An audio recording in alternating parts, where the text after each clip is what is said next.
Hello everyone, Silent here and welcome back to another episode of Bugrock of the Week. Today we will once again be covering the betas for Minecraft Bedrock Edition. We're taking a look at beta 1.16.0.53 and there is many nice things that we need to talk about in today's video, such as tons and tons of amazing bug fixes. It is a really good thing to talk about all of the good stuff that's happening to Bedrock Edition because there is really a lot of massive progress being made on the fixing of bugs. Seriously, there are so many good ones that have been around for ages that are finally being squashed. So we're gonna go ahead and take a look at a bunch of those in today's video. Before we hop into things, I do want to say a massive thank you for the support on the previous episode of Bugrock. That is the first video that we've ever made on the betas for Bedrock Edition, and you guys absolutely blew it out of the water. Thank you so much for the support on that video. We will definitely be making more beta videos like these in the future. Oh, and real quick note, for those of you who want to play the betas yourselves but don't know how, there will be an article down in the description of the video, and I'll also be making a video on this on the second channel here in a couple of days, so keep your eyes peeled for that. I'll announce it in a community post and also on Twitter and everywhere that you would normally expect to see a second channel video get promoted. The first bug fix that we'll be talking about today is one that we covered a long time ago on this series, and that has to do with passive mobs spawning on the incorrect blocks. So below us you can see that we have a little bit of a testing environment. One side is entirely made out of grass and the other side is made out of stone, because in previous updates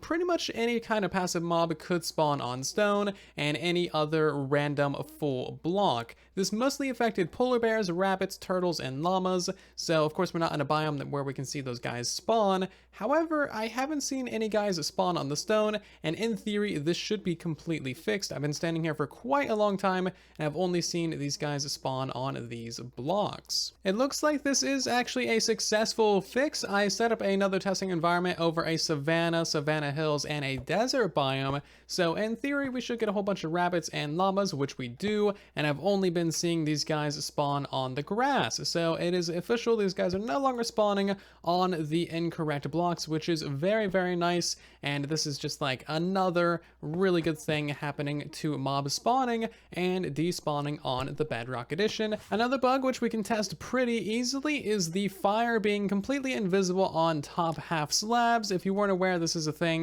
that's been around for several updates now, and as you can see, fire is now visible on every single different type of slab, which is really nice, and there will no longer be any weird invisible fire traps throughout your Minecraft worlds if you're playing on multiplayer. And this also works for the new Crimson and Warped slabs as well, so it applies to every single slab in the entire game, which is actually kind of a lot. There's like an entire inventory full of slabs.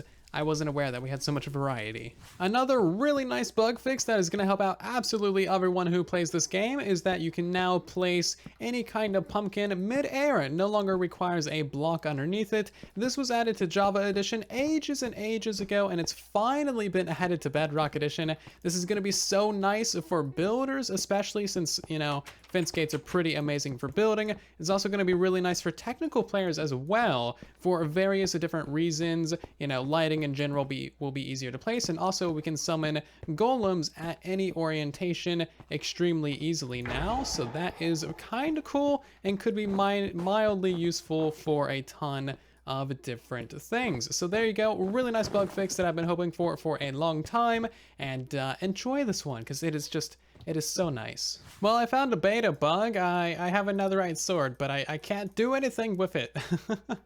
I'm just trying to enchant it with stuff. That time it worked, did it? No. Okay, so if you run a chat enchantment, it breaks the item that you're holding. So that's cool. Let's try that out with like a diamond sword. Is that going to be a thing still? Enchant Silent Whisperer, looting 3, and yeah, it doesn't give it the enchantment, but it breaks the item. Okay, so that definitely needs to be fixed. Can I? Oh, okay. Ooh, there we go. Now they're working. Betas. Betas are weird. So our next bug fix has to do with drowns and not dropping tridents if they don't hold them, which is actually a good thing and I'll explain later. But right now I just have a ton of spawners spawning these guys in the ocean, so they sink down and then they convert into a drowned. So far I haven't seen any of these guys holding tridents. I've been killing them with looting at 255 and they don't drop any tridents that way either. So I think that this is also a successful fix, and this is also very much a game balance decision as well. Tridents are supposed to be a rare thing on Bedrock Edition. They have been incredibly, common, as every single drown in the game can drop one, and they have a very high drop chance. So now tridents are going to be a little bit more rare. If you get a couple for trident killers, it's going to make trident killers that much more balanced. And overall, I like this decision because this is how it's supposed to be. Tridents are actually very, very powerful, and we all take them for granted on Bedrock Edition because we have double chest upon double chest of them. So if you want to get a bunch of tridents before the new update, build a drown farm using a spawner, because spawner-based farms will not work in 1.16 or beyond. What's up with this guy? I don't think he's supposed to be wearing armor. It's a drowned that didn't shed his armor. That's actually probably incredibly rare. Unless that's just like a beta bug. That's really cool. Look at him. He's got like gold bits in his texture. That's really awesome. I like this guy. Can I just like go ahead and keep you? So I think I figured out why this guy exists. It's a normal zombie that converted into a drowned, and then it picked up a set of armor that another zombie dropped. So a new feature on Bedrock Edition is, yes, mobs can finally pick up armor and weapons. So I'm not sure if this is actually a bug. I don't think drowns should be able to pick up armor, but they definitely can, as you can see here. That is so cool looking. I think they should actually keep it because it looks really, really awesome with their textures. So if we give this guy a diamond helmet, you can see, well, maybe that's not as visible. Not a good example, but with the gold helmet, for example, it shows up through their texture and it actually looks really awesome. I would love to see this in the game, actually. Armored drowns sound super fun, especially with a powerful trident. Another feature I've been really hoping for a very long time is mobs being able to pick up armor, weapons, and tools, and it has finally been added to the Bedrock Edition. It was on the bug tracker for a very long time, and now it is in the game. So I set up a line of all the humanoid-ish mobs that should be able to either pick up items or wear armors or weapons.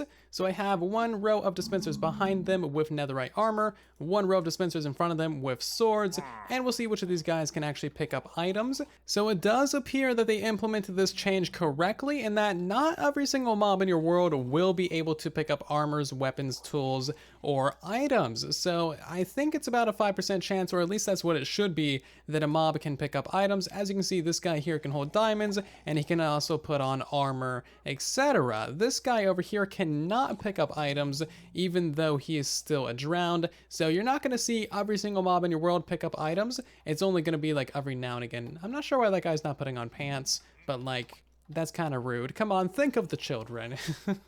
Alright, so let's run this test. We're going to press the sword button, and as you can see, not many of these guys are actually picking up the swords. We got the zombie villager, we got the husk, the drowned, the witch, which is very surprising, is holding a sword, and then we also have the zombie as well, which are all holding swords. And now we can try it with the netherite armor. We're going to dispense this 4 times because there's a full set of netherite in there. Now, what you'll see is that every single one of the humanoid mobs can actually be dispensed armor, and it even is wearing armor even if they don't look like it. Like the witch is actually wearing a full set of netherite armor, even though it's not rendering on the witch model. Same goes for the wither skeleton. As you can see, there's no netherite armor in there. It is wearing netherite armor even though you can't see it, which is extremely evil. And the evoker is also wearing netherite armor. So if we hit this guy, you'll see that when he dies, he should drop the actual netherite armor. He has a lot of health, yeah.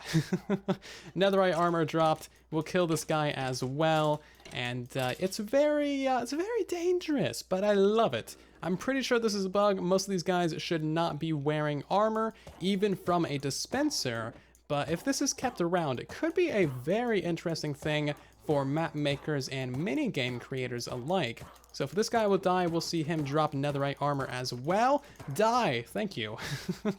As you can see, drop the netherite helmet, proving that the witch was indeed wearing netherite armor. This is insanely powerful, and I love it.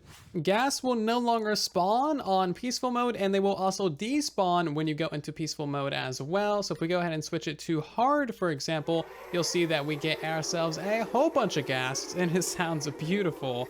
But as soon as we go into peaceful mode, all of those guys disappear and no new ones will spawn either, which is really nice as they should not exist on peaceful mode. This next fix is one I'm also pretty happy to hear about because I never thought that this would get fixed on the Bedrock edition. It is so small and weird and quirky that I thought it would just fall to the wayside, but it's finally been fixed. So when you place a boat on something, for instance, like a pickle that doesn't really have a collision box, normally the boat would not be able to move at all, but now, as you can see, you can row freely. So if you've ever placed a boat down in your world next to some grass, for instance, you would not be able to move the boat, and that has finally been fixed. And yes, this is the original demonstration from when I made a video on this like 8 or 9 months ago. It is seriously an old bug. It's been around for ages. It is tiny. And it's finally been removed. We can boat everywhere now. There's nowhere that we cannot boat to. Also, I think I just noticed a new bug fix that I didn't see in the change logs, and this is gonna make Rogue Fox very happy.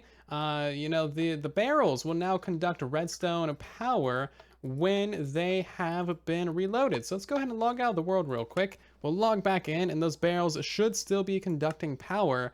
If this is fixed, Rogue is gonna have an absolute heyday. Oh yeah, look at that. Very nice.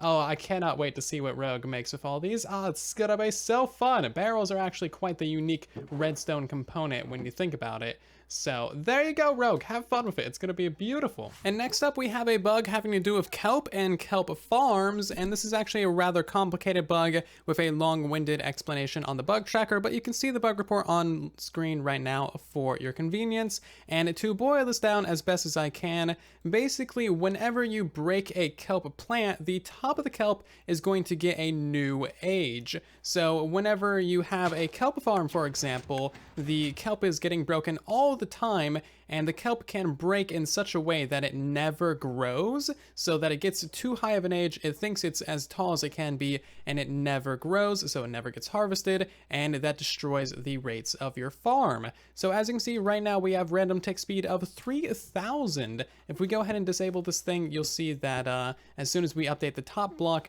then it starts growing again. So this bug is definitely still in the 1.16 betas and has not been fixed. The hitboxes of trapdoors has finally been fixed and updated to be the proper size. It used to be that the trapdoor hitbox was like 1/10,000th of a block too small, so you could actually stand on the ledge between a solid block and a trapdoor. As you can see, you can no longer stand on that ledge because that ledge does not exist. Even if we flick these trapdoors, you can see that we can no longer stand on the quartz block, which is really nice. This has a lot of different applications in building, technical, farm design, and all kinds of things having to do with mobs, because before they get stuck on little ledges that shouldn't exist. It was super annoying, and now it has finally been removed. You can see that the sides of the trapdoors have also been fixed and updated as well, which is very nice. Now, of course, this does remove the possibility for, you know, some secret entrances and parkour and other stuff like that. However, that's pretty niche, and I never really saw anyone actually use it as a feature like that.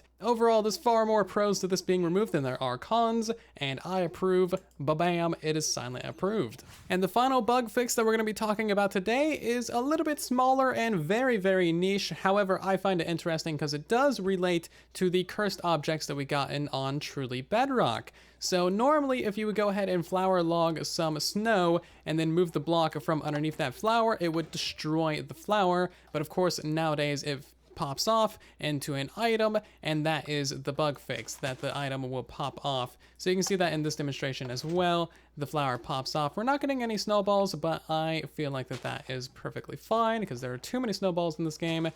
So the other issue with this is that it's a slightly inconsistent thing. So we can still have, you know, flower logged non-full blocks such as slabs or fences or whatever, but as soon as we go to extend that block, it's going to pop off the slab and the flower. Now, ideally, this wouldn't be possible at all in the first place. I would think that the way that this should work is that as soon as you place down that block, it would destroy the snow and the flower, make the flower pop off.